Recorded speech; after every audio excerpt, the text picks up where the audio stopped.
Okay, so you've probably been wondering, why haven't these guys done any updates lately? Purely and simply, we've been really busy. There was a lot on the bus to get licensed. Before we could do a lot, it was kind of boring, so we didn't want to bore you to tears with videos of us changing a tyre and putting new tyres on and so forth.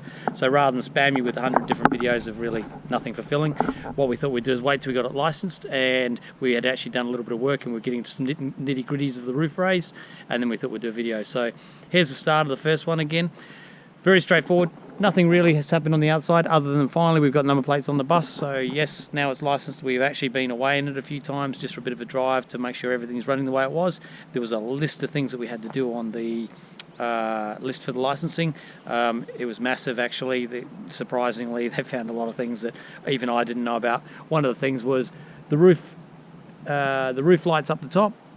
They've been there since 1988 when the bus was first built, and they activate on a button. So what happens with that button? You turn them on, and that's how they work. Apparently in WA, you need to have it so that when you turn the lights on via the switch, those roof lights come on, which is quite interesting considering the bus was licensed as a coach and a touring bus in WA for the last 10 years before we bought it. So it was kind of interesting, no one picked up on it before. However, we did it. The outside's no different, as you can see. It's all pretty much the same as it was, other than now we've put the bumper back on. We will be putting a bull bar on it, but for the moment it's got to wait. So what we'll do is we'll give you a quick idea of what we've done inside. Very straightforward. All we've done is gutted it. The kitchen's pretty much gone now. For those who can see, we've removed it all. It was only fastened in here to be on a very cheap, fast setup in order for us to convert it into a motorhome. That way we could license it as such, which it's now licensed as a motorhome, not as a caravan, or sorry, not as a panel van. So we can actually keep it licensed now as it is. So the kitchen's gone. We've taken all the paneling out, we've taken all the roof lining out, all the foam. Just a heads up, if you're ever going to cut the brackets that hang off these things here, which is painful, and there's 1,000 bolts in here, and it is easy to get a grinder in here and just cut them. Problem with that is there's a lot of foam and a lot of whatever you call the stuff, I can't even remember, but a lot of that stuff anyway, all the way through it, and it will catch fire. So heads up, don't cut it with an angle grinder or plasma cutter until after you've removed all this foam that's in here. Can't really tell you much more. We're taking the hoses out, which are actually for the heating system which runs the front of the bus. We're taking all those out today or tomorrow.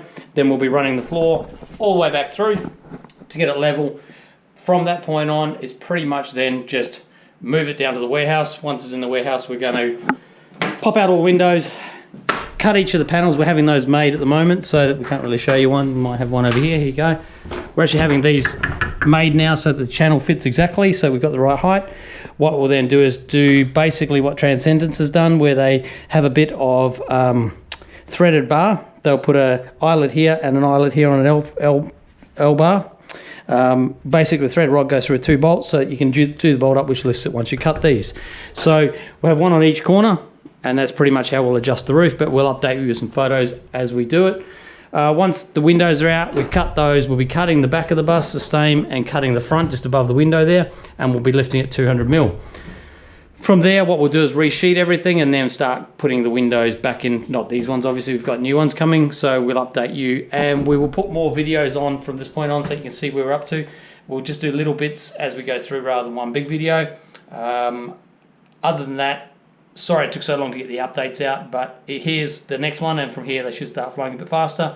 Thank you for watching. If you've got any questions on the roof lift or any questions at all, chuck your comments down below or send us a message. Be happy to help. Thank you.